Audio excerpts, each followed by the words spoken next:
우리 시편 67편을 같이 보겠습니다.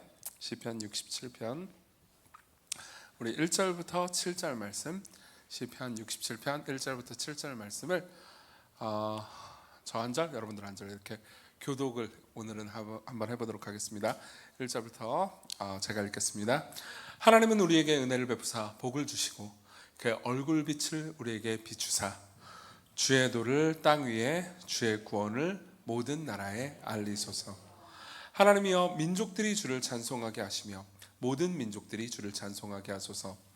온 백성은 기쁘고 즐겁게 노래할지니 주는 민족들을 공평히 심판하시며 땅 위의 나라들을 다스리실 것임이니이다. 하나님이여 민족들이 주를 찬송하게 하시며 모든 민족으로 주를 찬송하게 하소서. 땅이 그의 소산을 내어주었으니 하나님 곧 우리 하나님이 우리에게 복을 주시리로다. 7절 같이 읽겠습니다. 하나님이 우리에게 복을 주시리니 땅의 모든 끝이 하나님을 경외하리로다. 아멘.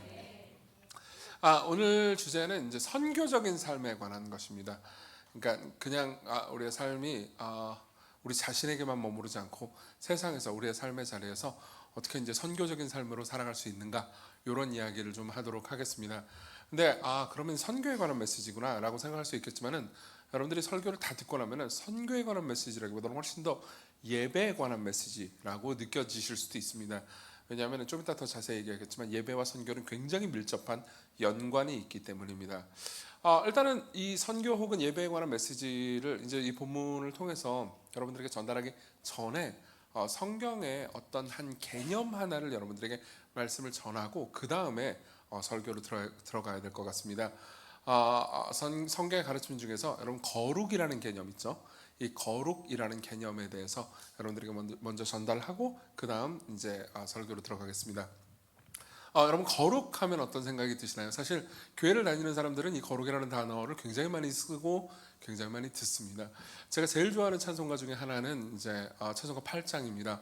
거룩 거룩 거룩, 이 노래 있잖아요. 이 노래를 굉장히 좋아합니다. 사실 이 노래는 이사야 6장에 나오는 이사야가 영광스러운 하나님, 거룩하신 하나님을 본 장면을 가리키거든요. 근데 그때 천사들이 하나님을 보면서요, 거룩하다 거룩하다 거룩하다 라고 3번을 외칩니다. 그리고 성경의 아주 여러 곳에서 하나님이 거룩하시다라고 말을 하죠. 그럼 거룩이 뭘까요? 많은 사람들은 거룩이라는 단어를 이런 식으로 생각합니다. 죄 없는, 깨끗한, 이런 식으로 생각을 해요.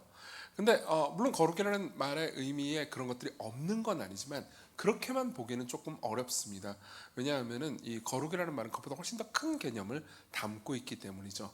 예를 들면 성경에 보면요, 거룩한 땅 혹은 거룩한 떡, 이제 우리 발 디딘 땅이나 혹은 먹는 떡, 그러니까 이런 것들에도 거룩이라는 단어를 쓰거든요. 근데 빵이 뭐 죄가 없는 빵 이렇게 말하기 좀 어렵잖아요. 그죠? 그러니까 이제 거룩이라는 말은 훨씬 더 깊고 넓은 의미가 있습니다. 그럼 이 말의 의미는 뭘까요? 사실 히브리어 원문의 뜻에 따르자면요, 거룩이라는 단어는 구분되다 혹은 잘라내다라는 의미가 있습니다. 그래서 보통 거룩이라는 단어를 쓸 때 우리가 제일 표준적인 의미는 구별되다는 것이죠. 그러니까 이제 하나님이 거룩하시다라는 말은요, 이런 의미입니다. 하나님은 하나님 아닌 다른 어떤 것들과도 구분되신다. 하나님은 하나님 아닌 다른 어떤 것들과도 구별되어 계시다, 이런 의미입니다. 일단은 여러분들이 사전적인 의미는 들었지만 그렇다고 해가지고 여러분들이 확 의미가 이렇게 와닿지는 않으실 거예요. 그렇죠? 그래서 예를 하나 들어보도록 하겠습니다. 좀 약간 이 예가 제가 좋아하기도 하고 싫어하기도 하는 예인데 일단 들어보시면 좋겠습니다. 자, 보세요. 제가 있습니다. 여러분 저를 보고 있죠? 저는 이정규입니다. 그리고 저희 이제 김 목사님 계시죠? 김병원 목사님. 그렇죠? 네, 멋있습니다. 저희 뒤에 박 목사님도 계시네요. 자, 보세요. 박 목사님하고 김 목사님하고 제 이 목사, 이렇게 성도 다르네요. 이 셋이 있습니다. 셋이 이렇게 대화를 나누고 있어요. 셋 중에 누가 제일 잘생겼나요?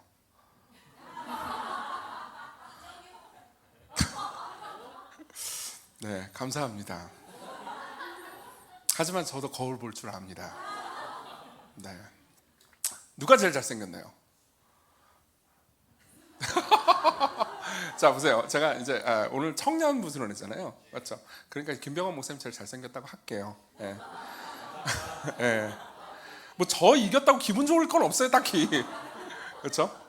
자, 좋습니다. 이렇게 세 명이 대화를 나누고 있었습니다. 그리고 여러분들이 이제 원발치에서 보고 저 세 명 중에서 김 목사님 제일 잘생겼군 이라는 생각을 하고 있었어요. 근데 갑자기 그 세 명 가운데서 차은우가 들어옵니다. 예. 차은우를 모르는 분들은 원빈이라고 생각하시면 돼요. 어쨌든 차은우가 들어옵니다. 자, 그러면은 여러분들은 어떤 생각이 들까요? 저 있는 네 명은요, 세 명과 한 명으로 구분되죠. 맞죠? 예. 여러분들은 단박에 방금 거룩이라는 단어의 의미를 파악했습니다. 그렇죠? 이게 거룩이라는 말이에요. 진짜예요. 농담이 아니고 진짜 이게 거룩이라는 말의 의미입니다. 그러니까 네 명은 공통점이 많아요. 뭐 네 명은 다 한국 사람이고요. 또 뭐 남자고요. 그거 말고 별로 없나? 어쨌든 그렇습니다. 그렇지만 우리는 다 알죠. 딱히 뭐라고 말하기 어려워도 그 중에서 와, 저 중에서 김병헌 목사님 제일 잘생겼어라고 말한다 하더라도 차은우가 끼어드는 순간 그 세 명은 똑같은 존재가 됩니다. 그렇죠? 그리고 한 명이 탁월한 존재가 되죠. 그렇죠? 예, 이게 거룩이에요. 다른 모든 것들을 비슷하게 만들어 버리죠. 예. 그러니까 사실은 하나님의 거룩하시다라는 것도 비슷한 의미가 있습니다. 그러니까 이런 거죠. 보세요. 하나님께서 거룩하시다는 것은요, 하나님 아닌 다른 어떤 것들과도 구분된다는 의미입니다. 우리가 하나님을 알아가잖아요. 그러면 우리가 일상적으로 쓰는 단어가 하나님 앞에서는 의미가 없다는 생각이 들 때가 있습니다. 예를 들면 하나님은 사랑이십니다. 그렇죠? 근데 인간도 서로 사랑하잖아요. 그러면 인간끼리 서로 사랑하는 사랑과 하나님이 하시는 사랑이 그 단어만 똑같이 실제로 완전히 다르다는 것을 알게 돼요. 그리고 인간도 종종 지혜롭습니다. 근데 하나님이 정말로 지혜로우시죠. 그럼 똑같은 지혜롭다라는 단어를 쓰기에는 하나님은 이 단어가 적절치 않다라는 생각이 들 정도로 지혜롭습니다. 그러니까 이때 인간은 언어를 잃어버립니다. 그리고 언어를 잃어버린 인간이 할 수 있는 말이 하나밖에 없는 거죠. 하나님, 당신은 거룩하십니다. 당신의 지혜는 거룩한 지혜입니다. 당신의 사랑은 거룩한 사랑입니다. 이렇게 말을 하는 겁니다. 사실 저는 이 예화를 좋아하기도 하고 싫어하기도 합니다. 좋아하는 거는 뭐 좋아할 만하죠. 보세요. 여러분들이 듣자마자 거룩이라는 단어의 사전적인 의미를 단박에 직관적으로 파악했잖아요. 그렇죠? 그러니까 저는 예화를 좋아합니다. 근데 싫어하기도 해요. 왜냐하면은 물론 저하고 차은우하고의 차이가 크다는 건 제가 인정을 합니다. 그분은 얼굴 천재잖아요. 맞아, 우리 교회 어떤 자매가, 청년 자매가 저하고 차은우 얘기하다가 갑자기 저한테 이런 얘기를 했어요. 하하, 목사님 얼굴 멍청해요, 막 이런 식으로 얘기한 적이 있는데 진짜 너무하지 않습니까? 아니, 저는 얼굴 천재라는 말 별로 안 좋아해요. 어쨌든 왜 설교하다 갑자기 기분이 나빠지지? 그러니까 분명히 차이가 나죠. 저하고 차은우의 차이가 크다는 건 제가 인정하지만 하나님과 하나님 아닌 다른 것들하고의 차이하고는 비교할 수가 없습니다. 사실 어떤 의미에서는 거룩이라는 단어는요, 하나님한테만 합당한 거죠. 그러한 하나님이 우리를 향해서 거룩하시다, 거룩한 성도다, 이렇게 말씀을 하십니다. 그럼 이게 굉장히 특별한 의미로 와닿지 않으십니까? 자, 이걸 염두에 두십시오. 이제 설교의 마지막 부분에 저는 거룩이라는 단어를 쓸 겁니다. 근데 그때 여러분들이 이 개념을 가지고 설교의 마지막 부분을 들어주셨으면 좋겠습니다. 자, 다시 선교로 돌아오죠. 이 본문은 존 스토트라는 목회자가 굉장히 좋아했던 본문으로 유명합니다. 그리고 존 스토트는요, 이 본문을 가리켜서 선교의 시편이다, 혹은 선교와 예배의 시편이다, 이렇게 말하기를 좋아했습니다. 그래서 저는요, 이 본문 전체를 통해서요, 첫 번째로 선교가 왜 필요한지를 말씀드리겠습니다. 두 번째로는요, 선교를 할 때 도대체 뭘 하는지를 말씀드리겠습니다. 그리고 마지막으로는요, 실제로 선교를 할 수 있는 위로, 힘과 능력이 어디로부터 오는지를 말씀드리겠습니다. 그냥 쭉 들으시면 됩니다. 먼저 선교가 왜 필요한지를 말씀드리죠. 우리 1, 2절을 보겠습니다. 1, 2절 같이 읽어보겠습니다. 시작. 하나님은 우리에게 은혜를 베푸사 복을 주시고 그의 얼굴빛을 우리에게 비추사 주의 도를 땅 위에 주의 구원을 모든 나라에게 알리소서. 아멘. 자, 보세요. 자, 1절은 지금 이렇게 이야기를 합니다. 1절은 이제 시인이요, 하나님 우리에게 은혜를 주세요, 복을 주세요, 당신의 얼굴빛을 우리에게 비추어 주세요, 이렇게 구합니다. 그러고 나서 괄호치고 뭐가 있죠? 셀라가 있죠. 이 셀라가 뭘까요? 학자들마다 이 셀라에 대해서 이게 무엇인지에 대해서 말하는 것은 이제 의견이 좀 다릅니다. 그래서 정확히 지금 시기에 우리는 셀라라는 단어가 뭘 의미하는지 잘 모릅니다. 근데 대다수의 학자가 동의하는 것은 이게 이제 시편이 원래는 곡이 다 있었거든요. 그러니까 이제 이때가 잠깐 쉬는 시간이다, 이런 의미라는 걸 많은 학자들이 동의를 합니다. 저는 항상 셀라 보면은 그게 생각나거든요. 얼수가 생각나거든요. 약간 얼수, 약간 이런 느낌 있잖아요. 그렇게 추임새라고 생각하는 학자들도 있어요, 실제로. 근데 이제 대다수의 학자들이 동의하는 건, 그러니까 이게 곡이니까 이때쯤 간주가 들어갔을 거라는 겁니다. 그러니까 이제 뭐 악기 솔로가 들어갔을 수도 있고요. 그러니까 잠깐 쉬는 겁니다. 1절, 그러니까 처음 곡을 부를 때 이 1절의 부분 있잖아요. 그 부분을 부릅니다. 그리고 시인은 생각을 하는 거죠. 어떤 생각을 하는 걸까요? 그러니까 1절에서 이렇게 말하는 겁니다. 하나님, 우리에게 은혜를 주세요. 복을 주세요. 하나님의 얼굴빛을 우리에게 비추어 주세요. 그리고 생각합니다. 근데 왜 내가 복을 받아야 되고, 왜 내가 은혜를 받아야 되고, 왜 하나님께서 얼굴빛을 내게 비추어 줘야 하는 거지? 라는 생각을 합니다. 그리고 2절에 답이 나오죠. 주의 도를 땅 위에 주의 구원을 모든 나라에게 알리기 위해서입니다. 실제로 히브리어에는 그렇게 되어 있습니다. 그러니까 이런 거죠. 지금 시편은 이렇게 얘기합니다. 우리가 은혜를 받고 우리가 복을 받는 데는 어떤 목적이 있다는 겁니다. 그 목적은 뭐죠? 이 복과 은혜가 퍼뜨려지기 위해서라는 거죠. 이게 항상 성경에서 말하는 하나님께서 복 주시고 은혜를 주실 때, 그러니까 절대적인 원칙이라고 여러분들이 믿어도 되는 것입니다. 하나님께서 아브라함을 부르십니다. 아브라함한테 복을 주시죠. 근데 복만 주시는 게 아닙니다. 아브라함에게 이렇게 말씀하시죠. 너는 복이 될지라. 옛날에 개역 한글판에서는 복의 근원이 될지라 이렇게 돼 있어요. 근데 실제로 히브리어는 그렇게 돼 있지 않습니다. 하나님께서 아브라함한테 너에게 복을 주겠다라고 약속하실 뿐만 아니라, 근데 너는 복이 될 거다라고 말씀하십니다. 복이 된다는 게 무슨 의미일까요? 아마 여기 계신 분들 중에서는 분명히 이런 분들이 있을 겁니다. 내가 기쁨이 되는 교회에 와서, 혹은 뭐 이제 파송 받아가지고 와서, 혹은 기쁨이 되는 교회에 처음 이제 와서, 나는 정말 인생 교회를 만났다. 나는 여기서 복음을 듣고 또 여기서 정말 좋은 공동체를 만났다. 나는 여기서 박 목사님이나 김 목사님의 설교를 들으면서 정말 큰 은혜를 받았다. 이렇게 느끼시는 분들이 분명히 계실 겁니다. 그러면 여러분들은 이런 생각을 할 거예요. 여기 기쁨이 되는 교회에서 만난 박 목사님, 혹은 김 목사님, 혹은 내 친구 누구, 당신이 내게 있어서 너무 큰 복이에요. 이런 생각이 들 수 있죠. 그렇죠? 그럼 그 사람은 나한테는 누구예요? 복덩이에요, 복덩이. 그렇죠? 저도 시간교회에서 그런 얘기 듣습니다. 저도 시간교회 가면은 우리 교회에서 예수님을 믿고 회심한 분들은 저한테 와가지고 목사님 못 만났으면은 제가 예수님 몰랐을 거예요. 그러면서 저한테 복이라고 말해주죠. 그럼 보세요. 어떤 일이 일어난 거죠? 저는 예수 그리스도를 만났고 그분이 제게 베풀어 주시는 다음 없는 은혜와 복을 누렸습니다. 근데 그게 제 안에만 갇혀 있었나요? 아니요, 흘러갔죠. 그래서 누군가에게 제가 복이 됐습니다.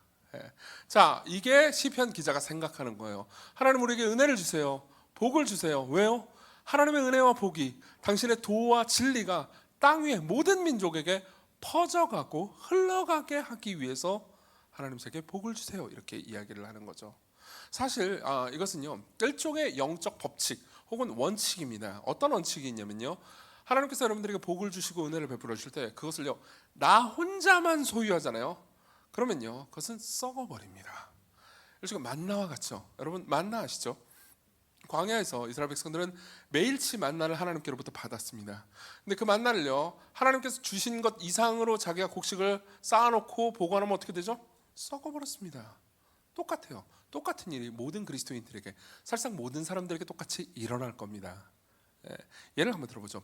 매들린 러바인이라는 사람이 있습니다. 이 사람은 이제 미국의 임상 심리학자고 굉장히 탁월한 심리학 관련된 책을 쓴 걸로 유명합니다. 이분이 쓴 책 중에서는 이런 책이 있어요. 물질적 풍요로부터 내 아이를 지키는 법이라는 굉장히 좋은 책이 있습니다. 이분이 기독교인도 아니에요.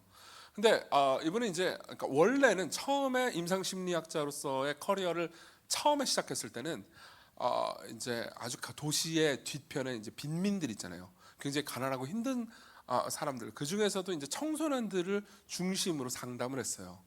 근데 이제 그들도 문제가 있었고 뭐 여러 가지 어려움들이 있었습니다. 근데 그들을 잘 상담을 하다가 이제 이분이 30년 동안 상담을 했거든요. 근데 이제 커리어의 후반부에는 이제 굉장히 부유한 곳, 미국 같은 경우는 이제 교외 지역이 부유한 곳이 많잖아요. 그래서 교외 지역에 아주 부유한 지역의 부유한 청소년들을 대상으로 이제 상담을 했대요. 근데 상담을 하다 보니까 어떤 일이 발생했냐면 부유한 청소년들이 정서적으로 훨씬 더 어려운 문제를, 훨씬 더 까다로운 문제를 많이 가지고 있었다는 거예요. 예. 자, 제가 그분이 쓴 책 일부를 읽어드리겠습니다. 지난 150년 동안 청소년 자살률은 4배나 늘었다. 오랜 기간 동안 내 상담실은 생활 환경과 반비례하는 것이 아니라 비례하는 10대들로 점점 더 채워지고 있다. 이른바 운 좋은 유전자를 갖고 태어난 똑똑한 아이들, 동시에 부모가 좋은 의도로 아이에게 많이 관여하고 경제적으로 풍족하고 많이 배운 부모가 제공해주는 많은 기회를 누리며 사는 아이들로 채워지고 있다. 많이 배우고 경제적으로 풍요로운 부모의 개입이 어떤 면에서는 내 상담실을 찾아오는 10대들, 곧 많은 특권을 누리고 있지만 불행해지고 한없이 유약한 아이들의 문제에 일조하고 있을지도 모른다는 생각을 했다.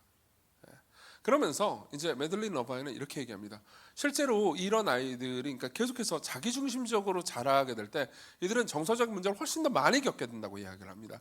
그러면서 이 책에서 처방을 하나 내려요.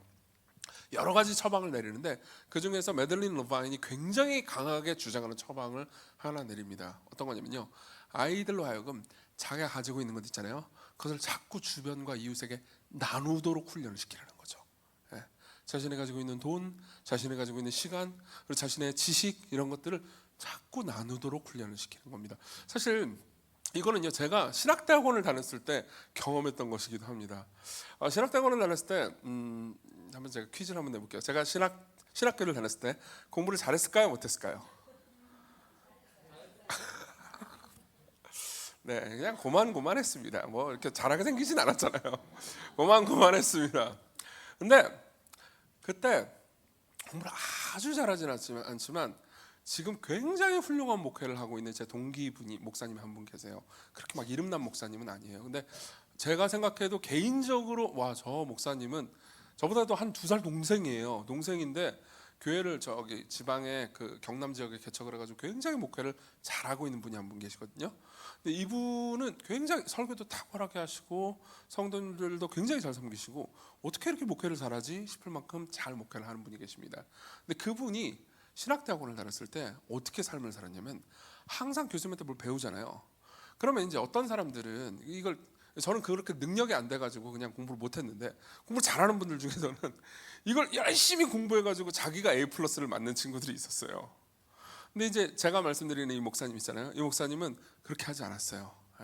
열심히 공부를 해서 계속해서 좀 어려운 분들 있잖아요. 그러니까 나이 들어가지고 신학교 오시는 분들 중에서는 뭐 그리스어나 히브리어 이런 거 배우는 거 굉장히 힘들거든요.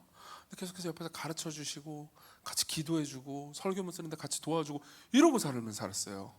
그리고 친구들은 이제 다른 친구들은 그 친구한테, 제가 말하는 이 친구한테 전부 다 뭐라고 말했을 것 같으세요?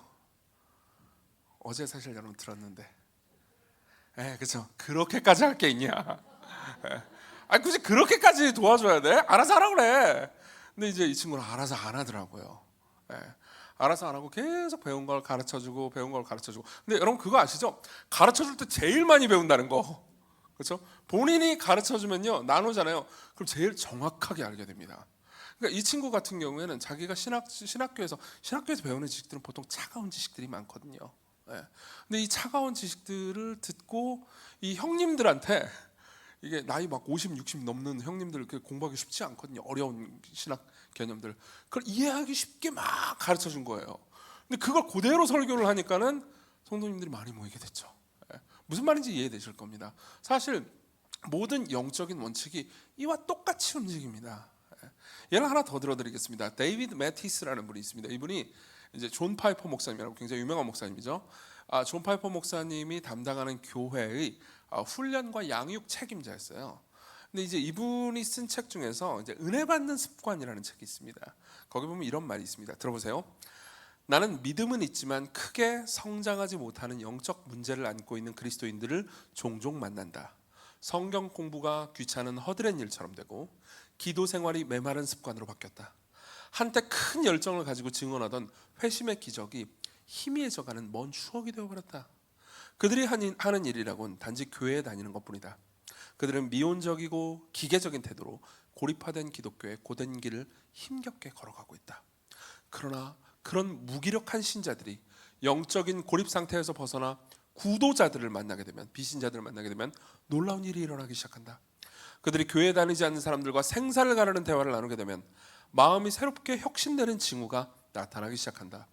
오랫동안 무시해온 부분이 새로운 의미를 지닌 채 되살아난다.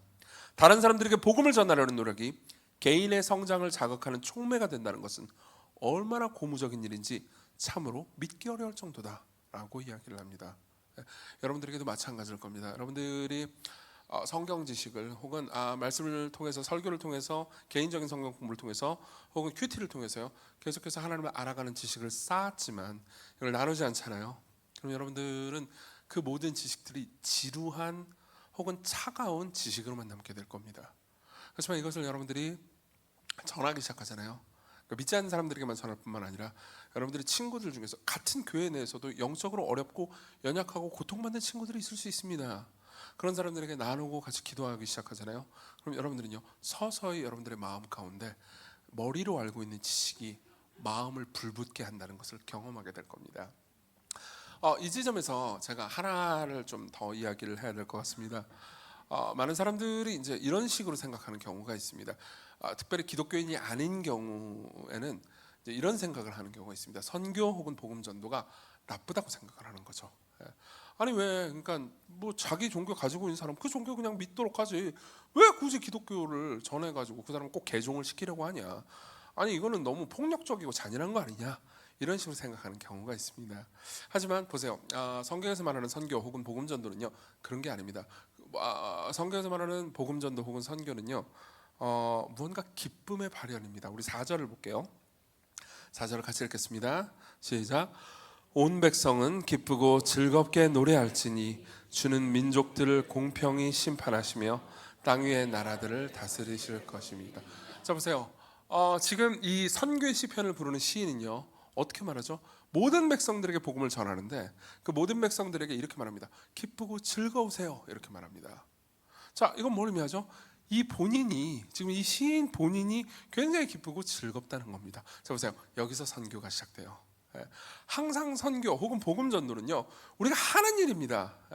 여러분들이 그러니까 정확히 복음 전도, 성경 말씀을 전하지 않더라도요, 그러니까 일종의 전도는 심지어 무신론자들도 하는 일입니다. 제가 몇 주 전에 이제 저희 교회에서 제자 훈련을 하고 있었어요. 한 달 넘게 됐네요.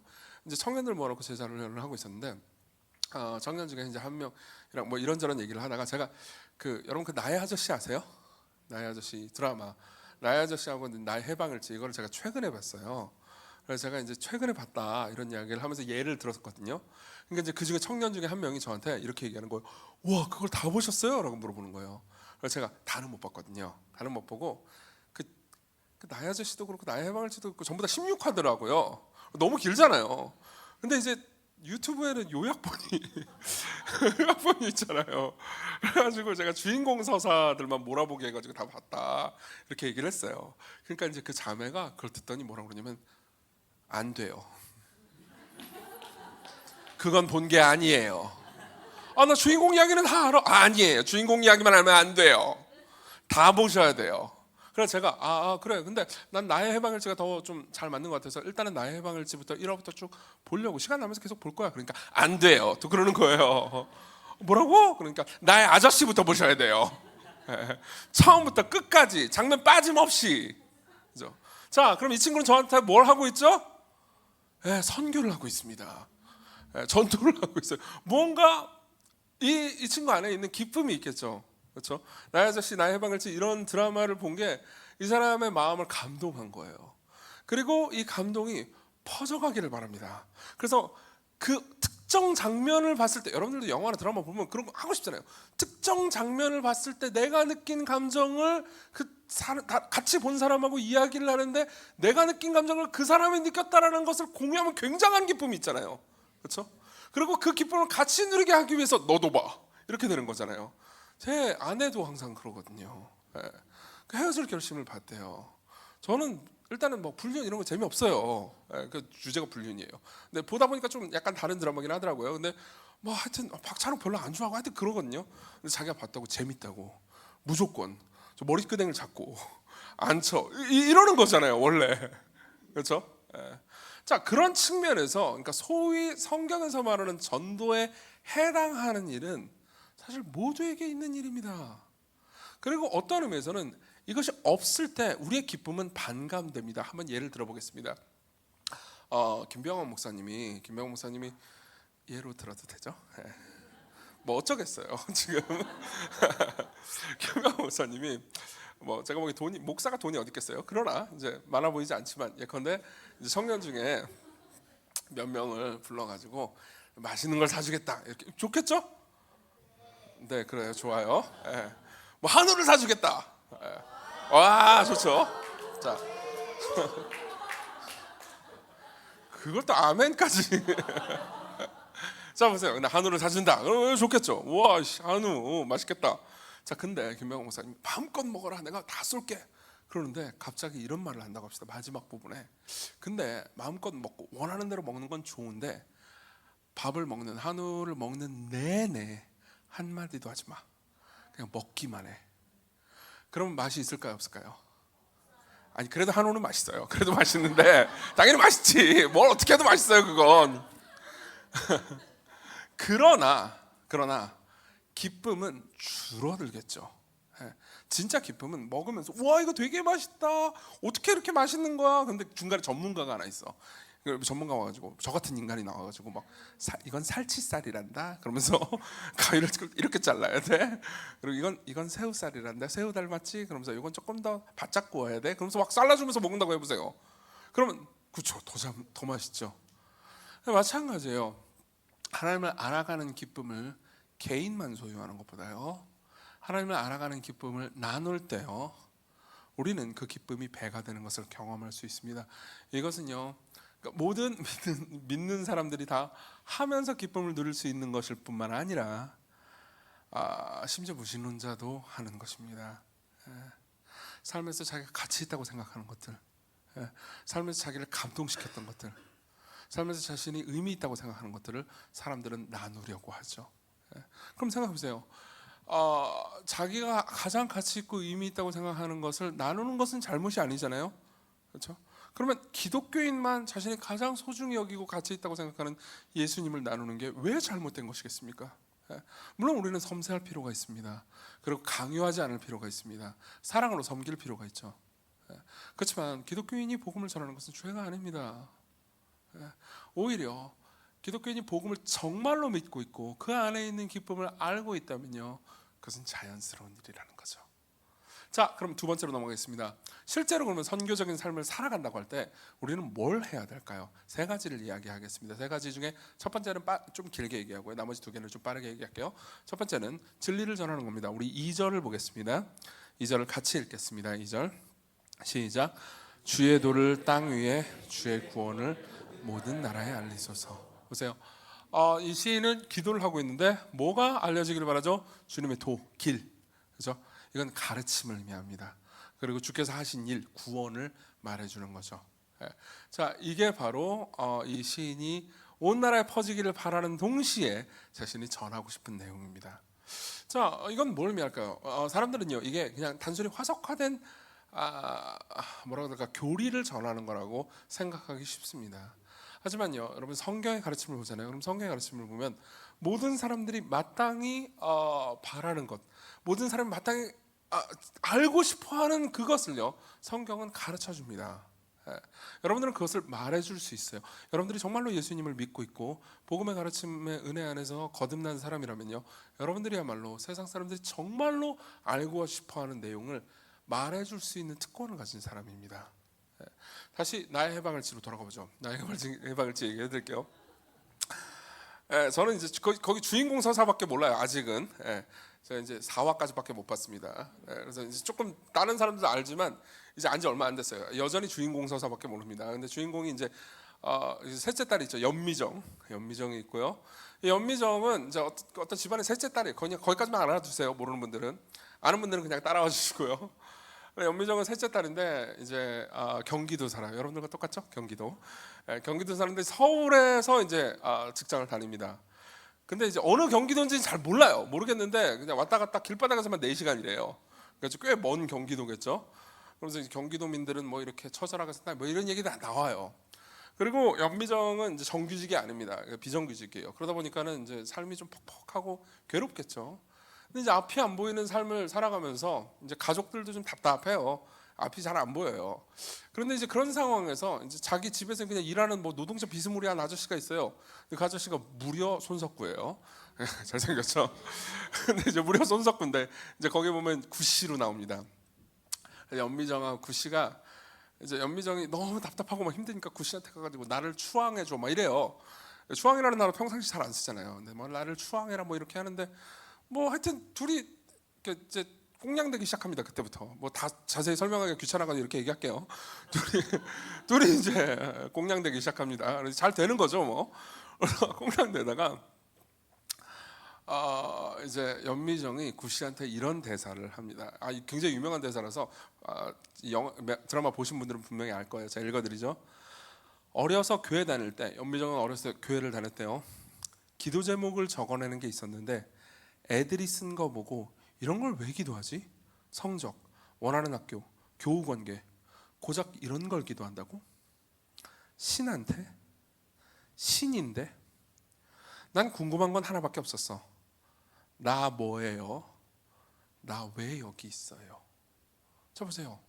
사실 모든 인간은 이걸 정말로 궁금해해요. 나는 누구이고 나는 도대체 왜 이 세상에 존재하는지. 나는 평상시에 궁금하지 않았는데 아니에요. 어떤 인간도 궁금하지 않았던 사람은 없습니다. 계속 읽어드리죠. 91년 이전에 존재하지 않았고 91년생인가 봐요. 91년 이전에 존재하지 않았고 50년 후에는 존재하지 않을 건데 이전에도 존재했고 이후에도 존재할 것 같은 느낌. 내가 영원할 것 같은 느낌. 그런 느낌에 시달리면서도 마음이 어디 한 군데도 한 번도 안착한 적이 없어. 이불 속에서도 불안하고 사람들 속에서도 불안하고 왜 난 딴 애들처럼 해맑게 웃지 못할까? 왜 난 늘 슬플까? 왜 나는 늘 가슴이 뛸까? 왜 다 재미없을까? 인간은 다 허수아비 같아요. 자기가 진짜 뭔지 모르면서 그냥 연기하며 사는 허수아비. 어떻게 보면 건강하게 잘 산다고 하는 사람들은 이런 모든 질문들, 그러니까 나는 누구이며 나는 왜 여기 있는가? 이런 질문들을 잠재워 두기로 합의한 사람들일 수도. 인생은 이런 거야 라는 어떤 거짓말에 합의한 사람들. 자 보세요. 실제로 그렇습니다. 실제로 정말 많은 사람들이요. 기독교인이 아니라 하더라도 다 생각을 가진단 말이에요. 그러면서 자연스럽게 물어볼 수밖에 없습니다. 나는 도대체 누구이며 나는 여기 왜 있는가? 도대체 무슨 의미 때문에 여기에 있는가를 묻습니다. 근데 묻자마자 이런 생각을 엄마한테 혹은 아빠한테 얘기하고 친구한테 얘기하자마자 돌아오는 대답은 보통 이런 거란 말이에요. 정신 차려, 내일 시험 기간이야. 그러면 생각하죠. 내가 쓸데없는 생각을 하고 있었구나. 시험 공부해야지. 항상 이렇게 삽니다. 또 시간이 나가지고 시험을 끝나가지고 또 생각을 합니다. 정신 차려, 밥이나 먹어. 항상 삶에서는요, 정신 차려, 지금 바로 앞에 직면한 걸 생각해야지 라는 말을 계속 듣고 살아요. 그러다 보니까 나는 누구이며 도대체 나는 여기 왜 있는가 라는 인생의 근본적인 질문을 깊이 생각할 시간을 못 가집니다. 그리고 이런 생각을 하는 것을 쓸데없다고 생각을 하죠. 그렇지만 사람들의 마음 가운데는요, 이게 다 있어요. 없는 사람 아무도 없습니다. 심지어 종종 그리스도인들조차도 이 질문에 대해서 궁극적 답을 가지지 못한 경우가 허다합니다. 그러나 생각해 보십시오. 복음은요, 여기에 대해서 궁극적인 답을 줍니다. 어떤 답인가요? 간단하게 답해드리죠. 성경은 이렇게 말합니다. 우리 모두가 하나님의 형상으로 지음받았다고 말합니다. 우리 중에 왕의 존귀한 형상으로 지음받지 않은 존재는 아무도 없어요. 그러나 타락했다고 말합니다. 그리고 하나님께서는 하나님의 아들을 보내셔서 우리를 그분의 형상으로 회복시키려고 합니다. 그리고 우리를요, 훨씬 더 우리가 생각했던 것보다 훨씬 더 존귀하고 아름다운 일을 위해서 준비했다고 말해요. 우리는요, 자기가 가지고 있는 것을 나누어 주면서 섬기면서 행복할 수 있는 존재로 이 자리에 있습니다. 여러분들 모두가 그런 존재예요. 내 것을 가지고 나만을 위해서, 나와 내 가족만을 위해서 쓰는 삶은요, 나를 비참하게 만들고 나를 썩게 만들 겁니다. 그렇지만 하나님께서는요, 우리를 왕족으로 지으셨고 훨씬 더 존귀한 존재로 지으셨습니다. 그리고 그걸 나눠주도록 지으셨죠. 그리고 거기서 나는요, 살아있음을 느낍니다. 와, 내가 가치 있고 의미 있는 존재구나. 내가 누군가를 살리는 존재구나. 심지어 내가 받은 상처조차도 상처받은 다른 사람을 위로하는 데 쓰이는 것을 보면서 와, 내가 심지어 받은 상처조차도 의미 있는 것이었구나라는 것을 발견하는 게 성경이 말해주는 삶이었어요. 그것을 복음은 가르쳐 줍니다. 심지어 복음은 이렇게 말해줘요. 우리의 비참함조차도요, 사실 우리가 어떤 존재인지 가르쳐주는 표지라고요. 여러분 삶에서 종종 비참함을 느끼잖아요. 그렇죠? 왜 비참함을 느낄까요? 답은 간단합니다. 여러분들이 지금 살고 있는 것보다 훨씬 더 존귀한 존재로 지음받았다는 것을 마음속 깊은 직관으로 알고 있기 때문입니다. 자, 이걸 조금 더 깊이 설명해 보겠습니다. 블레이즈 파스칼이라는 사람이 있습니다. 이 사람 수학자로 유명하죠. 그렇지만 철학자이기도 했고요. 그리고 기독교인이었습니다. 파스칼이 쓴 책 중에서는 팡세라는 제목의 책이 있는데 이것은 기독교 변증서입니다. 근데 거기에 보면 이런 말이 있습니다. 들어보세요. 왕위에서 쫓겨난 사람이라면 모를까, 왕이 아니라서 불행하다고 생각하는 사람이 어디 있겠는가. 이 말이 무슨 말인지 이해되세요? 여러분 혹시 다음번 대선, 3년 후에 있을 대선 있잖아요. 그때 대통령이 되지 못할까 봐 불안한 사람이 있어요? 나는 대통령 못될 것 같아. 너무 불안. 힘들어. 없잖아요. 그렇죠? 근데 보세요. 지금 미국의 그 바이든, 트럼프 이분들은 내가 대통령이 못 될까 봐 불안하겠죠. 그렇죠? 지금 이제 제가 이름 말하지 않겠습니다. 우리나라의 대선 주자로 분류되는 분들 있잖아요. 그런 분들은 다음번 대선에 내가 대통령이 못 될까 봐 불안하겠죠. 왜 그렇죠? 자기가 그 자리에 갈 수 있다라는 것, 혹은 트럼프 같은 경우에는 가본 적이 있다는 것. 그렇죠? 트럼프는 대통령인 적이 있잖아요. 근데 그 다음에 재선이 안 됐잖아요. 그러니까 과거에 대통령이었다가 떨어졌단 말이에요. 그러니까는 대통령이 아닌 상태가 불안하겠죠. 혹은 비참하겠죠. 자, 보세요. 이게 파스칼의 논지입니다. 이렇게 얘기하는 거예요. 여러분 모두 삶을 살아갈 때 여러분들이 내가 마땅히 살아야 하는 것보다 더 존귀한 삶을 못 사는 것 같아. 내가 정말 살아있음을 막 느끼고 싶은데 그런 삶을 못 사는 것 같고, 내 삶이 그냥 지루하고 평범하고 의미 없는 삶 같아 라고 느끼는 순간들을 맞이하잖아요. 왜 그렇죠? 파스칼은 이렇게 얘기하는 겁니다. 당신은 왕이었습니다. 당신은 하나님의 형상이었어요. 그런데 당신은 타락했습니다. 당신은 존귀한 왕을 따라서, 그분을 따라서 삶을 살았어야 했습니다. 그분이 자기를 낮추고 자기의 백성들을 섬긴 것처럼 그렇게 이웃을 사랑하고 섬기고 이웃에게 복음을 전하고 이웃을 위해서 자신의 삶을 살 때 진짜 왕이 사는 것처럼 사는 것이고, 그리고 그 과정 중에서 자신의 주변 사람들에게 복이 될 때, 여러분들이요, 복이 될 때 나는 비참하지 않아, 나는 정말 행복하다라는 걸 느낄 수 있는 존재로 지음받았는데 당신은 지금 자기중심적으로 살고 있습니다. 그리고 당신은 그 이유를 찾지 못하고 있어요.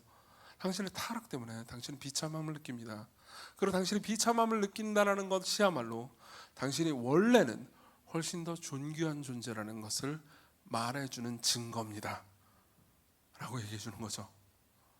더 읽어드리겠습니다. 파스칼의 말을. 입이 하나뿐이어서 불행하다고 탄식할 사람이 어디 있겠는가? 눈이 하나뿐이라면 누구나 불행하다고 생각하지 않겠는가? 눈을 3개 갖지 못했다고 괴로워하는 사람은 아무도 없을 것이다. 하지만 눈이 전혀 없다면 슬픔을 가르지 못할 것이 분명하다.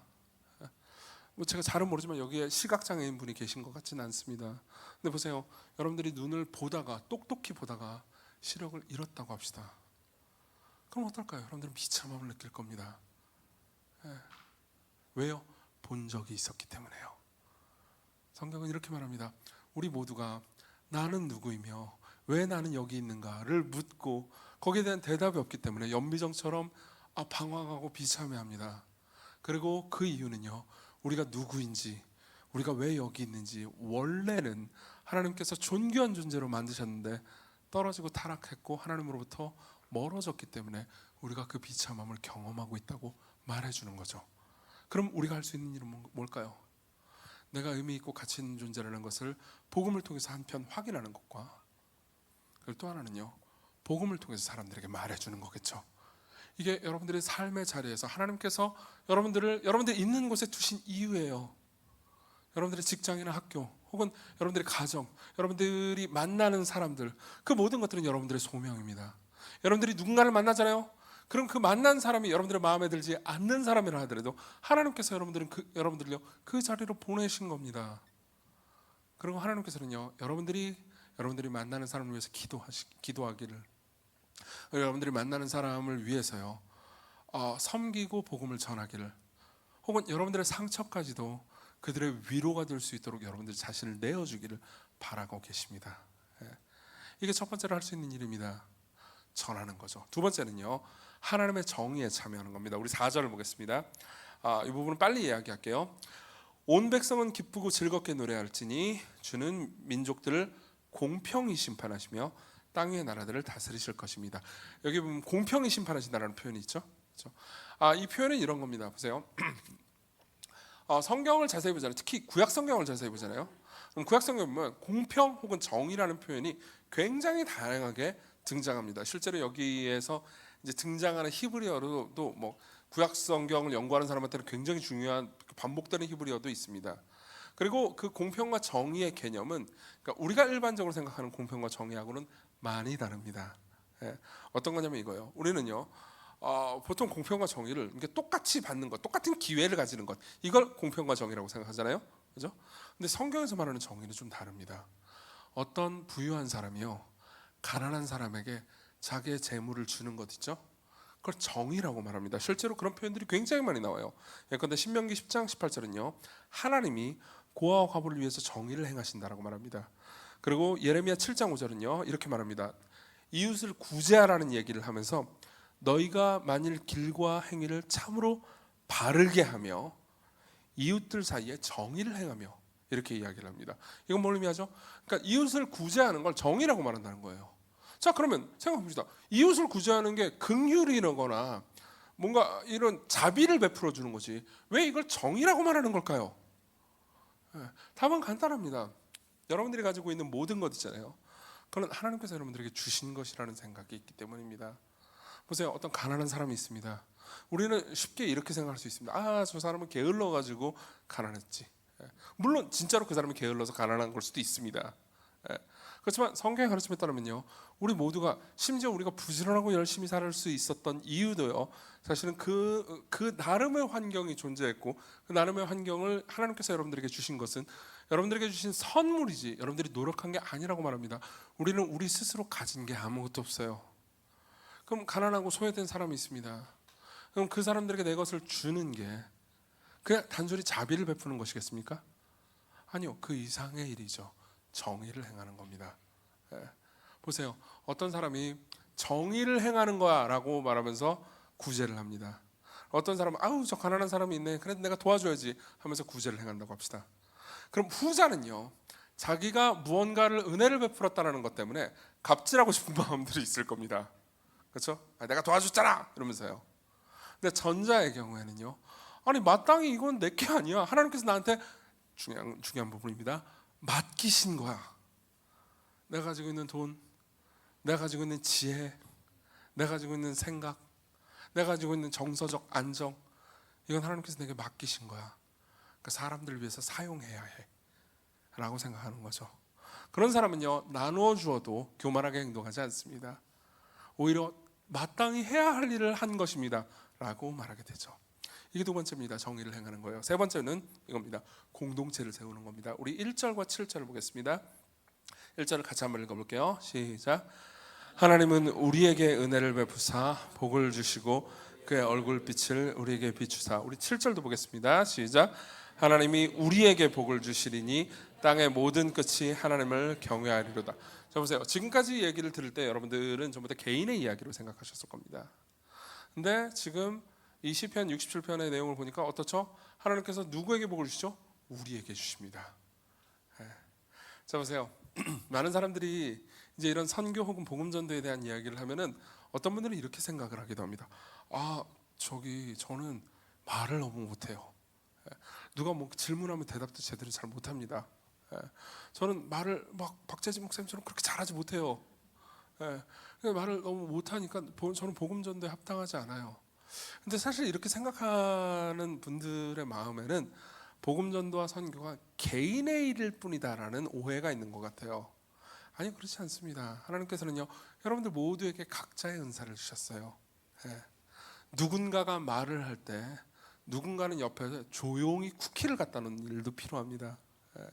그렇죠? 그것도 여러분들이 할 수 있는 일이에요. 항상 기독교 역사를 보잖아요. 그러면 제가 재밌는 얘기를 하나 해드리죠. 우리 보통 전도하면 뭐가 생각나죠? 노방전도가 생각날 겁니다. 그렇죠? 아파트 전도 뭐 해보셨나요? 저는 옛날에 그런 거 되게 많이 했습니다. 아파트 전도도 하고 노방 전도도 하고 또 그 지하철에서 막 프린치 가고 뭐 이런 거 했었어요. 제가 20대 때는 그런 거 해도 지하철에서 안 쫓겨났습니다. 지금은 이제 쫓겨나겠죠, 그렇죠? 제가 이제 학교에서 제가 이제 대학 다닐 때 그런 훈련들을 좀 받았거든요. 학교에서 막 기타 치고 찬양하고 막 그러면서 뭐 하여튼 그런 거를 전도라고 보통 생각을 합니다. 근데 재미있는 거는요, 기독교 2000년 역사 가운데 노방전도나 개인전도나 아파트전도 이런 방식의 전도 있잖아요. 그것은 한 번도 교회의 주된 전도 전략이었던 적이 없어요. 한 번도 없었습니다. 예. 소위 우리가 말하는 전도하면 생각나는 거 있잖아요. 그것은 긴 기독교 역사상 아주 최근의 일, 그것도 기독교가 막 부흥하고 성장하는 국가에서만 잠깐 쓰이는 전도 방법이었어요. 예. 보통 대부분의 전도 방법은 완전히 다른 거였습니다. 어떤 건지 아십니까? 서로 사랑하는 매력적인 공동체가 되는 일이었어요. 예. 서로 사랑하는 매력적인 공동체가 되잖아요. 그러면요 이렇게 됩니다. 보세요. 신앙이 없는 사람들이 이 공동체 안으로 들어오잖아요. 그럼 이 공동체는 움직임이 다르다는 것을 이해하게 됩니다. 보통 바깥에서는 어떻죠? 내가 학벌이 좋고 돈이 많고 그럼 대접받고 어깨를 핍니다. 예. 근데 뭐 그렇지 않잖아요. 그러면 뭐 이렇게 자신 있게 살아갈 수가 없죠. 근데 이곳에서는 서로를 있는 그대로 받아줍니다. 그리고 소위 세상에서 계산하는 계산 방식대로 이곳이 움직이지 않아요. 서로 사랑하고 서로를 섬깁니다. 더 많이 가진 사람이 자기의 것을 내놓는데요, 그것도 기쁨으로 내놓는다고 합시다. 그러면요 사람들은요 이곳에서 천국을, 하나님 나라를요 잠깐 맛보기로 보게 됩니다. 항상 기독교 공동체는 그런 방식으로 공동체 자체의 복을 드러내 보였습니다. 이런 공동체가 되면 얼마나 행복하겠습니까? 그 행복한 공동체는 그 자체로 매력적이기 때문에 사람들은요 그 공동체가 너무나 매력적인 그것 때문에 복음에 귀를 기울이기 시작했습니다. 잠깐 저희 교회 이야기를 좀 잠깐만 하겠습니다. 저희 교회가 늘 그래왔다라고 말할 수는 없습니다. 그리고 지금도 우리 교회가, 제가 섬기는 교회가 막 좋은 교회다, 그리고 완성형 교회다, 절대 그렇게 말할 수 없습니다. 잠깐 하나님께서 은혜와 부흥의 시기를 잠깐 맛보여 주실 때가 있었습니다. 그 이야기를 잠깐만 하겠습니다. 저희는 이제 교회가 어디에 있냐면 교회가 두 군데 있어요. 물레에, 이제 영등포 물레에 하나가 있고요. 거기가 처음 세워진 공동체고 거기가 좀 큰 공동체입니다. 작년에 이제 신촌에 조그마한 공동체를 하나 개척했습니다. 24명의 이제 개척 멤버가 가가지고 신촌에서, 거기서 특히 젊은이들을 복음 전도하기 위해서, 아예 기독교 신앙이 없는 사람들에게 복음을 전도하기 위해서 신촌에 공동체를 개척을 했습니다. 근데 이제 지금은 그 공동체가 꽤 커졌어요. 커졌지만 이제 공동체, 작은 공동체에서 큰 공동체로 이제 성장해가는 과정 중에 작년 가을에 하나님께서 굉장히 큰 은혜를 주셨습니다. 뭐 슬프게도 지금은 그만큼의 은혜가 우리 공동체에 있는 것 같지는 않습니다. 그것은 뭐 한편으로는 하나님께서 이제 필요한 만큼 주셨다고 판단하신 거고요. 또 한편으로는 뭐 저나 이제 공동체 구성원들이 아직 미숙하기 때문이겠죠. 여전히 미숙하고 죄를 많이 짓는 공동체이긴 합니다. 근데 작년 가을에는 굉장히 큰 은혜가 있었어요. 그래서 제가 경험했던 것은, 그때 사실 비신자들이 와가지고 회심하는 일들을 꽤 많이 보았습니다. 근데 그때 제가 제일 많이 경험했던 건 이런 거였어요. 이제 옵니다. 비신자들이 와가지고 초대를 받아가지고 그 자리에 앉아 있습니다. 그럼 뭐 제 설교가 뭐 그들에게 매력적이었겠어요. 그리고 뭐 저는 설교도 뭐 주일날 50분씩 하거든요. 겁나 길잖아요. 그렇죠? 죽을 것 같죠. 그게 못 다니겠다 싶죠. 그 비신자가 와가지고 그걸 어떻게 견뎌요? 그래서 견디고 이제 뭐 정착하기 좀 어려운 공동체죠. 그럼에도 불구하고, 그러니까 초반에 개척한 그 공동체에 이제 멤버들이 굉장히 헌신적이고 사랑을 주는 분들이었던 거예요. 그래서 어떻게 했냐면은 이 집단에 와가지고 그 조건 없이 사람들을 환대해 주는 걸 보고 너무 충격을 받은 겁니다. 그래서 지금도 그 한 자매의 말이 기억이 나요. 이 자매가 교회를 한 번도 안 다녀본 거예요. 한 번도 안 다녀봤는데 이제 저한테 이런 얘기를 해줬습니다. 나 여기 좀 다니려고 그러는데 여기 회비가 얼마냐고.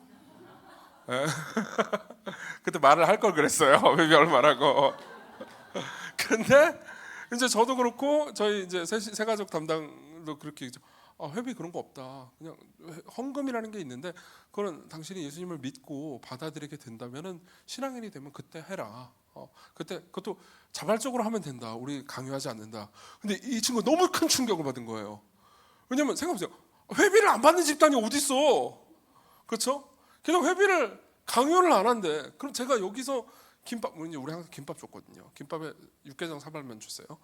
맛있잖아요. 김밥에 육개장 사발면만큼 맛있는 게 이 세상에 어디 있어요? 그 한우하고 비슷해. 그건 아닌가? 어쨌든 그렇단 말이에요. 너무 충격을 받은 거예요. 잘해주고 조건 없이 대해주고. 그래서 어떻게 됐겠습니까? 복음을 눈으로 먼저 보고 그 다음 귀로 듣기 시작했죠. 그래서 그런 식으로 예수님을 믿고 받아들인 사람들이 굉장히 많았습니다. 지금 와서 생각해 보면은 제 설교나 복음 전도, 그러니까 말로 하는 것 있잖아요. 그게 영향이 없었다고는 말 못하겠습니다. 결국은 그 지점에서 예수님을 받아들였죠. 그렇지만 그게 먼저는 아니었어요. 사실 종종 방해가 됐습니다. 설교 너무 길게 해가지고요. 그런데 사람들의 환대와 섬김이 그들에게 와, 이런 방식으로 움직이는 집단이 있구나라는 것을 보여줬죠. 공산주의를 이해하기 위해서 공산주의 마르크스 책을 볼 수도 있죠. 그죠? 그렇지만 그냥 공산주의 국가를 볼 수도 있습니다. 맞죠? 똑같아요. 뭐 공산주의 배우라는 얘기가 아니에요. 무슨 말인지 이해하셨을 겁니다. 복음을 이해하기 위해서 여러분들은 복음을 귀로 들을 수도 있지만 복음의 공동체를 보면서 복음을 이해할 수도 있습니다. 여러분들이 그 지점에서요, 기도하십시오. 하나님, 우리에게 복을 주세요. 나 말고요. 우리에게 복을 주세요. 우리에게 은혜를 주세요. 우리에게 서로 사랑하고 환대하는 마음이 넘치게 해주세요. 그게 이곳에서, 이 분당에서, 야탑동에서요, 그리스도의 영광을 드러내는 일을 할 겁니다. 자, 이제 마지막으로 넘어가죠. 그럼 실제로 이렇게 삶을 살아갈 수 있는 위안, 능력, 힘이 어디로부터 오는지를 보겠습니다. 우리 1절을 보겠습니다. 1절을 같이 한번 읽고 설교를 하겠습니다. 같이 읽겠습니다. 시작. 하나님은 우리에게 은혜를 베푸사 복을 주시고 그의 얼굴빛을 우리에게 베푸사. 자, 보세요. 여기서 이제 우리는 얼굴빛이라는 말을 듣습니다. 맞죠? 자, 그러면 여러분들은 도대체 이 얼굴빛이라는 게 뭔가라는 생각이 드실 수 있습니다. 여러분들이 구약 성경을 자세히 보잖아요. 그러면은 구약뿐만 아니라 신약에도 나오는데요. 계속해서 성경의 여러 저자들이, 예를 들면 모세 같은 사람들이 하나님의 얼굴을 구하는 부분이 나옵니다. 그렇죠? 주여, 당신의 얼굴을 내게 보여주세요. 당신의 얼굴빛을 내게 비추어 주세요. 이런 표현들이 끊임없이 나옵니다. 그럼 여러분들은 도대체 하나님의 얼굴이 있다는 건가? 뭐지? 이런 생각이 드셨을 겁니다. 자, 보세요. 그분의 얼굴을 구한다는 것은 굉장히 은유적인 표현입니다. 그리고 얼굴인 이유가 있습니다. 자, 설명해 드릴게요. 보세요. 얼굴은요, 우리가 가지고 있는 몸의 기관 중에서 우리 영혼의 상태 혹은 감정을 나타내 줄 수 있는 유일한 기관입니다. 맞죠? 얼굴만이 여러분들의 영혼의 상태나 감정을 나타내줘요. 손은 기분을 나타내 줄 수 없습니다. 제가 주먹을 주면은 기분이 나쁜 건가요? 이런 기분이 좋은 거예요, 나쁜 거예요? 보세요. 얼굴이 내 영혼의 상태나 기분을 드러내주죠. 주일날 교회 왔는데 누군가 훌하고 칙칙하고 그러면 저 사람 좀 약간 맛이 갔구나, 알 수 있잖아요. 그렇죠? 얼굴은요, 영혼의 상태를 나타내 줍니다. 그리고 구약 성경에서 사람들이 당신의 얼굴빛을 내게 비추어 주세요, 이것은 이런 의미입니다. 나는 당신의 웃는 얼굴을 보고 싶습니다. 하나님께서 나를 사랑해주고 계시다는 것, 나를 기뻐해주고 계시다는 것, 나를 받아주고 계시다는 것을 나는 알고 싶습니다. 내가 이렇게 죄인인데 하나님은 나를 보고 진노하실까요? 하나님 기뻐하실까요? 모르겠어요. 하나님, 당신의 얼굴빛을 내게 주세요. 나를 향해서 진노한다고 말씀하지 마시고, 나를 버리신다고 말씀하지 않으시고, 나를 사랑한다고 말씀해 주세요. 당신의 기분을 알게 해주세요. 이게 얼굴빛을 우리에게 비추어 달라고 말하는 겁니다. 보세요. 이게 모든 사람들이, 저와 여러분들을 비롯한 저 세상에 있는 모든 사람들, 신앙이 없는 사람들까지 포함한 모든 사람들이 바라는 것입니다. 성경의 가르침에 따르면요, 하나님 외에 다른 신을 섬기지 말라고 말하죠. 이게 첫 번째 계명입니다. 10계명 중에서요. 이거는 사람들이 이런 식으로 생각합니다. 이거를 그냥 우리를 괴롭히기 위해서 하나님 말고 딴 거 하면 다 죽여버리겠어, 이런 식으로 생각해요. 근데 그렇지 않습니다. 자, 보세요. 모든 사람들은 하나님께서 우리를 인정해 주시고 우리를 향해서 얼굴빛을 비추어 주는 것을 간절히 바랍니다. 그 어떤 사람도 그것을 바라지 않는 사람은 아무도 없어요.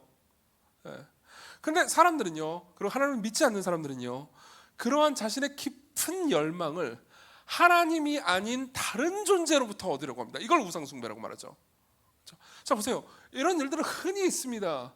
내가 누군가를 좋아합니다. 그 사람을 짝사랑하기 시작했어요. 그러면 여러분 보세요. 내가 누군가를 짝사랑하기 시작하면 그 사람의 웃는 얼굴이 나를 기쁘게도 하고 슬프게도 하잖아요. 여기 청년부 다 짝대기 있죠? 전 몰라요. 모르는데 있을 거예요, 분명히. 몰라. 근데 여기서 이제 어떤 형제가 있다고 합시다. 저는 모르는데 어떤 형제가 어떤 자매를 짝사랑하고 있다고 합시다. 근데 주일날 왔는데 그 자매가 환하게 웃으면서 나한테 인사를 해주면은 그 자매는 나한테 딱히 좋아하는 마음이 있는지 없는지 모르지만 나는 그린라이트인가? 이런 생각을 한단 말이에요. 그죠? 아니면 그 자매가 우울해요. 그러면 어떤 생각을 하죠? 나 때문인가? 내가 뭐 잘못했나? 그리고 뭘 합니까? 카톡을 보냅니다. 카톡을 보내면 어떤 마음이 들죠? 빨리 답했으면 좋겠잖아요. 근데 계속 보고 또 봐도 일이 안 없어져요. 그럼 미칠 것 같잖아요. 그죠? 그럼 더 미칠 것 같은 게 뭐죠? 일이 없었는데 답이 없어. 그럼 진짜 미쳐버릴 것 같잖아요. 보세요. 내가 계속해서 바라는 게 뭐죠? 그녀의 웃는 낯이에요. 그녀의 얼굴빛을 내게 비추어 주기를 바랍니다. 모든 사람들은 다 이런 것들을 가지고 있어요. 그녀의 얼굴빛이 바뀝니다, 계속. 그래서 그녀가 나한테 예스 했어요. 그러면 그 다음에 뭘 하죠? 자, 이제 여자친구는 생겼으니까 취직을 해야지. 그러면 취직할 때 그 사람이 간절히 바라는 건 뭘까요? 면접관들의 얼굴빛이죠. 그렇죠? 좋은 회사의 얼굴빛이 나를 반겨주는 무언가입니다. 그럼 취직을 하면 끝나나요? 그럴 리가요. 거기 가서 팀장님의 혹은 부장님의 얼굴빛이 나를 향해 비추어지기를 간절히 바랍니다. 그죠? 거기서 승진하면요, 그 다음 끝날까요? 아니요, 끝나지 않습니다. 이건 계속해서 되풀이되고 반복됩니다. 그죠? 결혼을 했어요. 자녀를 낳았습니다. 저는 사춘기 딸을 가지고 있습니다. 사춘기 딸을 가지고 있다는 게 뭘 의미하는지 아세요? 사춘기 딸은 절대 아빠를 향해서 웃어주지 않아요. 냄새나 꺼져. 제가 재밌는 거 알겠는데 제 딸이 가르쳐줬어요. 그래서 딸이 자기는 엄마한테 여러 가지를 원한다는 거예요. 엄마 배고파. 엄마 나 어디 가야 돼. 엄마 돈 줘. 엄마 이거 풀어줘. 굉장히 많은 걸 요구합니다. 근데 저한테 요구하는 건 하나밖에 없어요. 뭔지 아세요? 아빠 엄마 어디 있어? 이거밖에 없어요. 엄마가 전화 안 받을 때 저한테 전화가 온다고요. 그러면 반가운 마음에 그러면은 엄마 어디 있어? 아빠도 몰라. 에이 끝이에요. 그럼 제가 기분이 정말 좋을 때가 언제겠어요? 아침에 제가 출근할 때 제 딸한테 얘기한단 말이에요.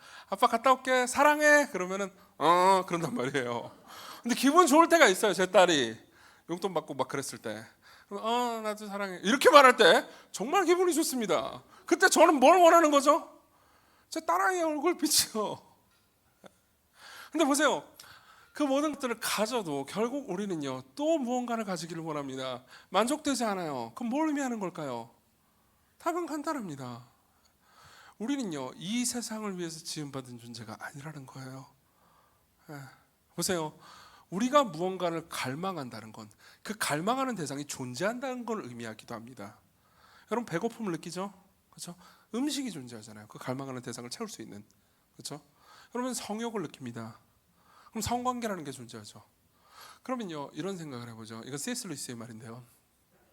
우리가 이 땅에서는 절대 채울 수 없는 욕망과 갈망을 여러분들이 가지고 있다는 것은 이 땅 이상의 여러분들이 채울 수 있는 거대한 욕망과 갈망을 채울 수 있는 더 위대한 존재가 존재한다는 거죠.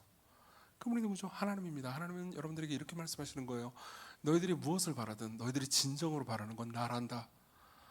너희들이 사람의 인정을 바라든 아니면 승진을 원하든 많은 돈을 원하든 무엇을 원하든 결국 그 모든 것들을 가져도 너희들은 만족하지 못할 거야. 너희들에겐 내가 필요한단다. 너희들에겐 전지하고 전능하고 영원하고 거룩한 사랑이 필요하단다. 기억나시죠? 거룩. 너희들에게는 그냥 사랑이 필요한 게 아니고 거룩한 사랑이 필요하다. 너희들에게는 그냥 지혜가 필요한 게 아니고 거룩한 지혜가 필요하단다. 너희들에게는 그냥 은혜가 필요한 게 아니고 거룩한 은혜, 나의 은혜가 필요하단다. 그리고 여러분들이 하나님의 은혜 안에 깊이 잠기게 되잖아요. 그럼 어떻게 되는지 아십니까? 여러분들은요, C.S. 루이스의 말에 따르면요, 평생 두드려왔던 문이 마침내 열리는 것을 경험합니다.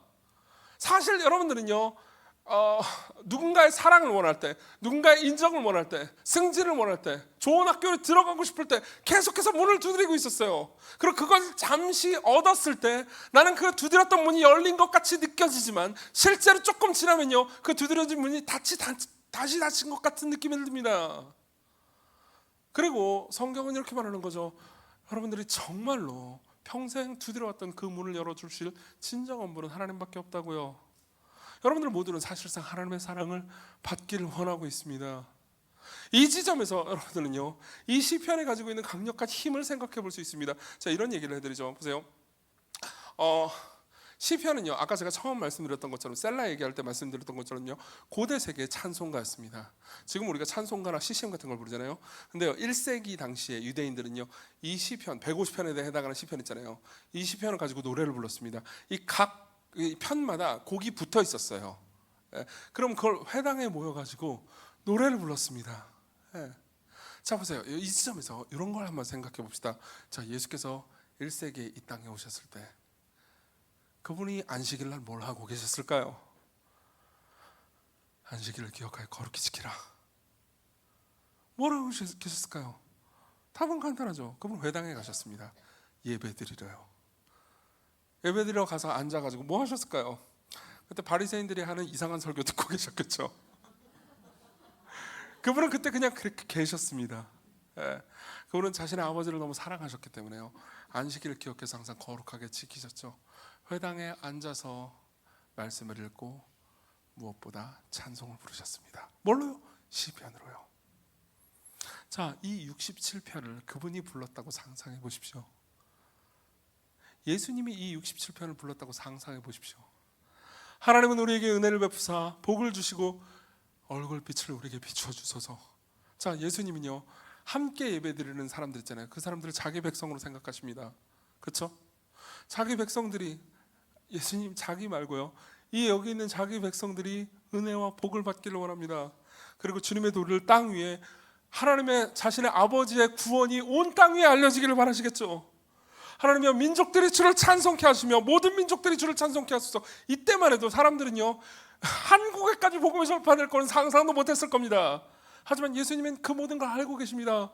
이 모든 나라의 민족의 열방에 주님의 구원이, 주님의 도가 퍼져가고 사람들이 기뻐하기를 바랍니다 라는 마음으로 하나님께 노래를 부르셨죠.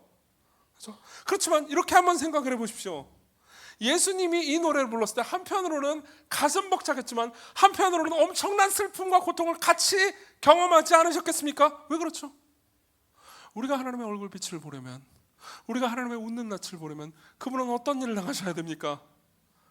그분이 십자가에서 외치신 내용이 뭐였죠? 나의 하나님 어찌하여 나를 버리셨나이까? 자, 보세요. 우리에게 웃는 낯에 하나님의 사랑을, 거룩한 사랑을 베풀어 주시기 위해서 거룩하신 그분이 하나님의 얼굴빛을 잃으셨어야만 했습니다. 하나님께 버림받으셔야만 했죠. 자, 보세요. 아까 우리는 이런 이야기를 했습니다. 우리가 비참을 누리는 것은요, 우리가 원래 왕위와 같은 존재인데 우리가 마치 폐위된 왕과 같은 존재이기 때문에 비참을 경험한다고 말씀드렸습니다. 기억나시죠? 그렇죠? 그리고 그분이 우리를 다시 존귀한 하나님의 형상으로 회복시키기 위해서 그분이야말로 폐위당하셨습니다. 그분이 완전한 분으로서, 모든 것을 다 가지신 분으로서 이 땅에 오셨을 때, 보세요. 아까 제가 이런 얘기를 했잖아요. 파스칼의 말에 따르면요, 두 눈을 다 보고 있는 사람이 실명하잖아요. 그럼 굉장히 비참함을 느끼겠죠. 그럼 이렇게 한번 생각해 보십시오. 신이 전능한 존재가요, 사람이 됐다면 어떨까요?